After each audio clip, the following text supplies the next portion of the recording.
computer. There we go. Okay. Good afternoon. My name is not Rabbi Volvovsky. Even though Rabbi Volvovsky is supposed to be the one who's giving this class, he cannot make it today. I'm taking his place. Okay. If you miss him, you'll complain to him. That's why he wasn't here. It's Rabbi Reichek Chabad Gaithersburg. Okay. So we're going to do today, we're going to finish off, we're finishing off today the first section of Maimonides, okay? The laws of foundations of the Torah, Yisodei HaTorah. Chapter 10, okay? Getting my computer all lined up, ready to go. So we're continuing over here, the laws of a prophet. All right, so we spoke about what a prophet can and cannot do. The idea of prophecy, it's one of the 13 principles of faith. So now we continue over here. What makes a prophet a prophet? It's not simply, like, right, by a, if you make more money than you spend, you have a prophet. That's one type of a prophet. We're discussing a different type of a prophet, the prophet of God. So he explains, any prophet that stands up and says God sent him, he doesn't have to make wonders like Moses. He need not split the sea. Or like the prophet, the wonders of Elijah or his disciple Elisha. For example, he brought dead people back to life. That changes the natural order of the world. That's not the case. The sign will simply be that he predicts the future and it comes true. He gives you the lottery numbers and you hit it right? So that's, it may not work that way, but he predicts what the future is going to be. As it says, it says in Deuteronomy, how will you know, I know that which a prophet has spoken. So let's go and open up this section, but this will be insightful to what we're discussing right now. So here's the laws. This is in Deuteronomy. I had Parsha Shoftim, I believe. So he says, how will I know the word that God did not speak? But it speaks here about a prophet who speaks in God's name that he wasn't commanded to speak. So how do I know? The prophet shows up and he says, guy comes and says, God told me. How do I know God didn't tell him? Because the prophet speaks in the name of God and he predicts something. And the thing does not occur and does not come about. What he predicted does not come about. That is the God did not speak. The prophet spoke wantonly. Do not be afraid of him. Okay. So there we see that a prophet, God would give him information, say, this is what's going to happen in the future. So he comes and he tells him what's going to happen in the future. Say, oh, if it comes out true, that guy's a prophet. If you have a person who comes who's fit to be a prophet, as we spoke before on Tuesday, now what? That he's a wise man and he's God-fearing and he's not, he's detached from worldly issues, etc. His message isn't about adding mitzvot or taking away from mitzvot, which we learned earlier, that a prophet doesn't have the right to do so. But it's simply, he's coming with a message about how to serve God, the mitzvah Torah with the mitzvah. And he says, God sent me a message. You don't tell him to split the sea or revive the dead. And then we'll believe you when you do such a great miracle. We tell him simply, if you're a prophet, tell us what's the future like. And he tells it to us. So and we wait to see will what he say, what he predicts, will it happen? Does it come out to be or does not come to be? Even if a small matter lacks, that he predicts something and one detail is lacking, we know he's not a good prophet. If everything he says comes to fulfillment, you've been in them, and then we can trust him. So we have a story with Jeremiah. The Talmud tells us Jeremiah predicted the death of a false prophet. We'll mention him later on in this chapter, Hanani ben Azar. And he predicted that this false prophet's going to die in this year, before the year is out. And he ended up dying Erev Rosh Hashanah. And the false prophet tells his family, hide my death until Rosh Hashanah. Because this way, Yirmiyahu will be proved to be false. Because they say, oh, you only died Rosh Hashanah. And Yirmiyahu said, no, he's going to die before, during that year. Okay. We check him many times. If his words come out to be true, he's a Navi Emes, he's a true prophet. It says by Samuel, everybody knew from Dan in the north to Beersheba in the south that Samuel was proven to be as a prophet. Why? Because he showed himself to be a prophet, and everybody believed him. And if we look over here, again, we'll open up this tab. So over here it says, Samuel grew up, the Lord was with him, and he did not let any of his words fall to the ground. Nothing didn't come to be. Everything that he said came to be. So then all of Israel knew that Samuel was a prophet, because everything came to be.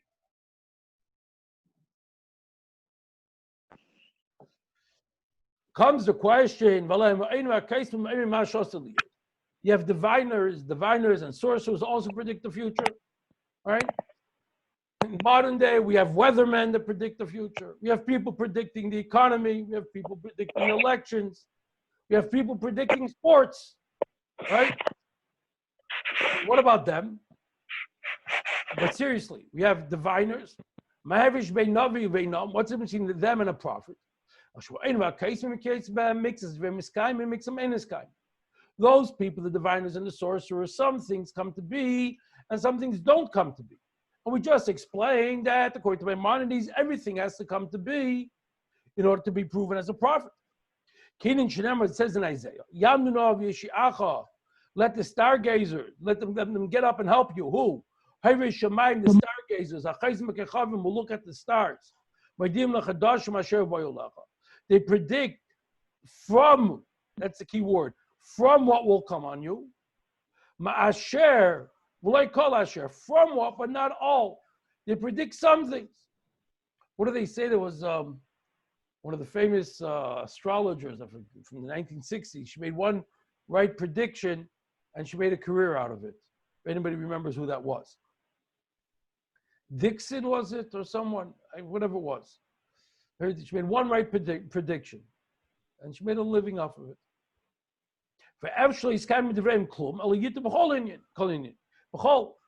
It could be that nothing will be fulfilled. As it says, it says in Isaiah that what he frustrates, that of the imposters and the diviners, he drives them crazy. But a prophet, everything that he says fulfills. As it says, as we just pointed out, it says not a single word will fall to the ground by a prophet. And we saw the same thing, the same terminology being used by Samuel as well. And so too it says in Jeremiah, the prophet will tell us about a dream. And but the one that has my words with him, he will speak truth. That's a prophet that God has put in. Translates over here, what is the chaff to the grain, so declares God. Meaning,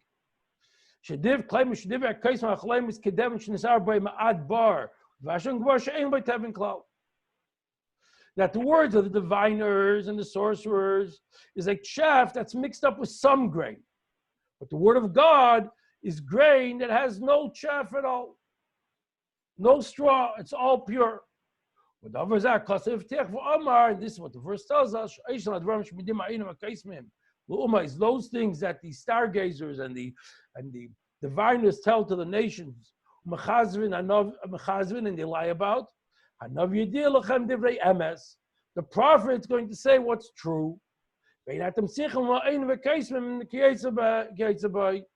you're not going to need the diviners and the sorcerers, etc. As it says, there should not be found by you someone who passes his son through fire. Let's go through these verses here a second, because there's an etc. here.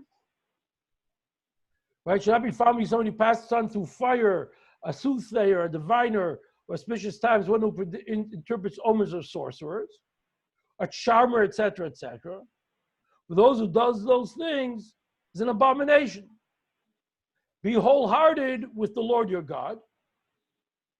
Go wholehearted with God, because those nations have these diviners and soothsayers. But God says, a prophet from you, I'm going to set up for you, and you'll listen to this prophet. Right? And then he sets up the laws of this prophet. And how you said it, the verse that we said before, how do you know what God did or did not speak?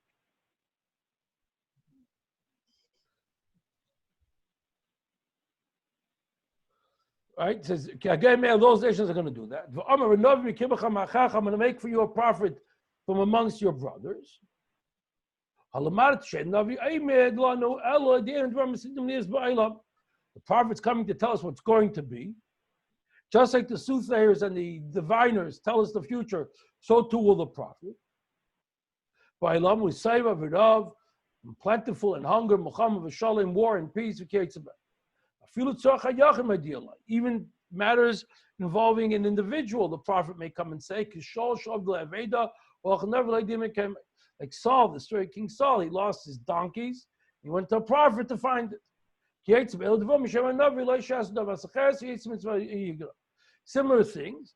And this is all in the condition that the prophet is going to keep to the laws of Moshe. Not that he's going to try to change the law, add a mitzvah or take away. He's going to keep to the mitzvot that that Moshe has set up. Now, comes Maimonides and says there is an exception to this rule. If the prophet comes and predicts the future, and his future that he predicts is about punishment, he says this person's going to die this year, there's going to be a hunger or war, similar on these things. If this does not come to be, this is not a challenge to his prophecy. We don't say, oh, he said a prophecy, it didn't happen. Why? Because God is slow to get angry. Much kindness. He's forgiving for evil when a person does tshuva. It could be that they did tshuva and God forgave them. Like we find the story of Jonah with the city of Nineveh. That he came, he predicted that the city was going to be destroyed. And they did tshuva, as we read on the afternoon of Yom Kippur. And God forgave them. Or he held off with the punishment like Chizkiah, the famous story with Chizkiah, the king Chizkiah, that Isaiah came, he was very sick, and Isaiah came to him and told him that he was going to die. And Chizkiah prayed to God, and God spared Chizkiah.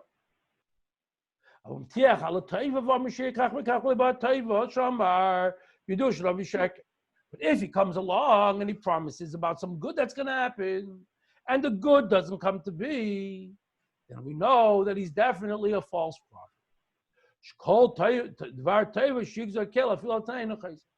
Any good that God decrees, even if it's a conditional good, God doesn't come back on it. He does the good that he says. Okay, this piece that we're reading right now, according to some, this is a later insertion, not by Maimonides, because it somewhat challenges the previous statement that Maimonides says. We don't find, that's why you see over here, it's in parentheses. And this is this piece. So the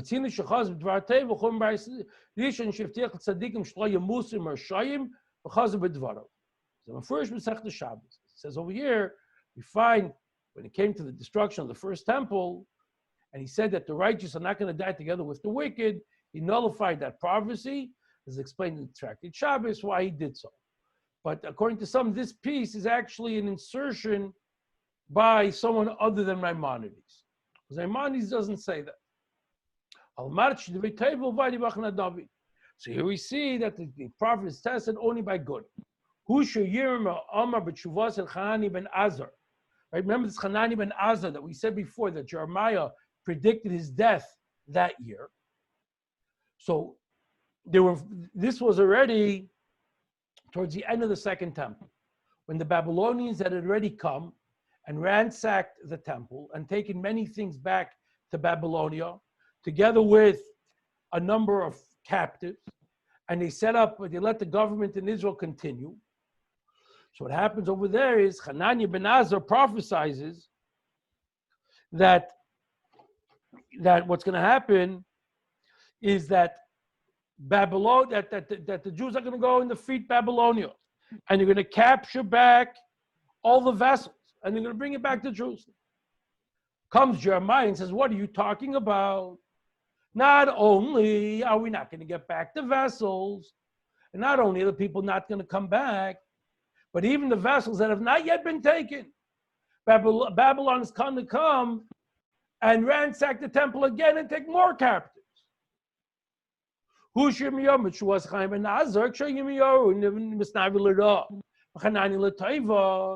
what Jeremiah tells Hanani ben Azar. When Yirmiyahu was predicting further tragedy, and Hanani was predicting good stuff, Hanani tells Hanani, if what I say that destruction's coming, if that doesn't come to be, doesn't prove I'm a false prophet. Because it could be that the people repented. But if your words don't happen, well, you're predicting a positive thing, then that shows you're a false prophet.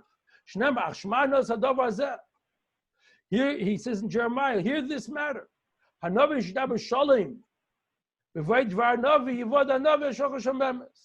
A prophet, as he says down here, a prophet who prophesies peace, when the word comes and he knows he's a truly sent the prophet.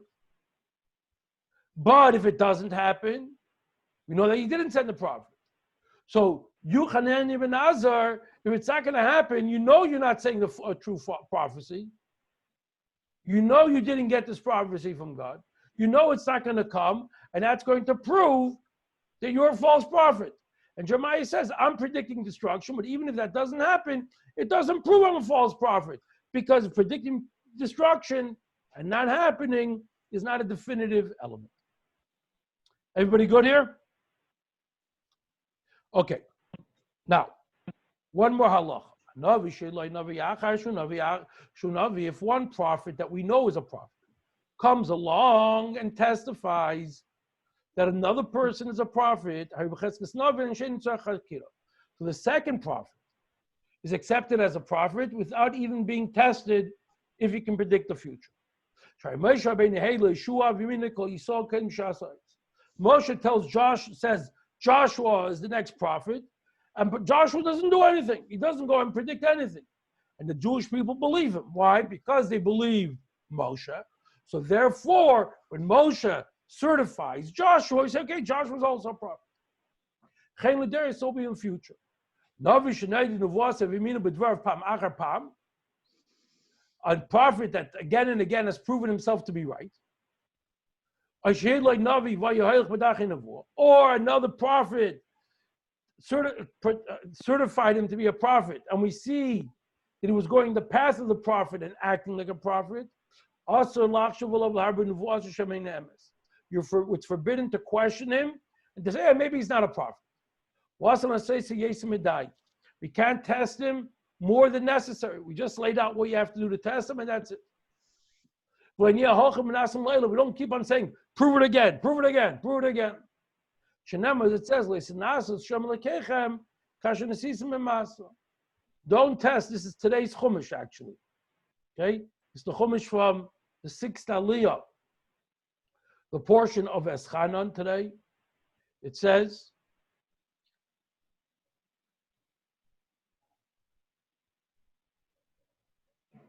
Leis Nasus, as Hashem Lekechem, do not test the Lord your God. Kashin sees Masa, you tested him in Masa. Like they said, Moshe, what are you doing? Right? They said, what happened over there was when there was no water after they crossed the sea. Moshe, you're going to kill us all. What's going on here? What have you done to the people? You're not supposed to do that. Right? Because you know Moshe's a prophet. Trust him. They said, is God with us or not? Okay? You will look at this one too. This is what Masa is. That here we have the people traveled, they came to Refidim. There was no water. It says, give us water that we may drink. Moshe says, why are you quarreling with me? Why are you testing the Lord? And they complained to Moshe, why have you brought us from Egypt to make us all die of thirst? And God tells Moshe, go strike the rock and water is going to come out. And you name the place Masa Meriva, testing, because they quarreled and they tested God. So we're not supposed to test, over-test. Once you know somebody's a prophet, they'll know that God is amongst them. They will not question and not doubt him. They will know the prophet is now in their midst. That's it for today. With this, we have completed the first section of Maimonides, the laws of Yesodei HaTorah, the principles of the Torah. And tomorrow we begin the second section called Hilchot Deyot, which is about how we are supposed to conduct ourselves in our lives on a day-to-day mundane elements of life, of how we are supposed to conduct ourselves. All right? Hope everybody's fine. Have a great Shabbos. Shabbos Nachmu. If anybody has any questions, we'll stick around for a moment or two to address any questions. Going once. Going twice. Thank you, Rabbi. You're most welcome. Thanks, Rabbi. Sold. Thank you. Good Shabbos. Good Shabbos. Good Shabbos, Thank you, everyone. Rabbi. Good Shabbos. Thank you for joining us. Have a great Shabbos. All right. Everyone be well. Take care.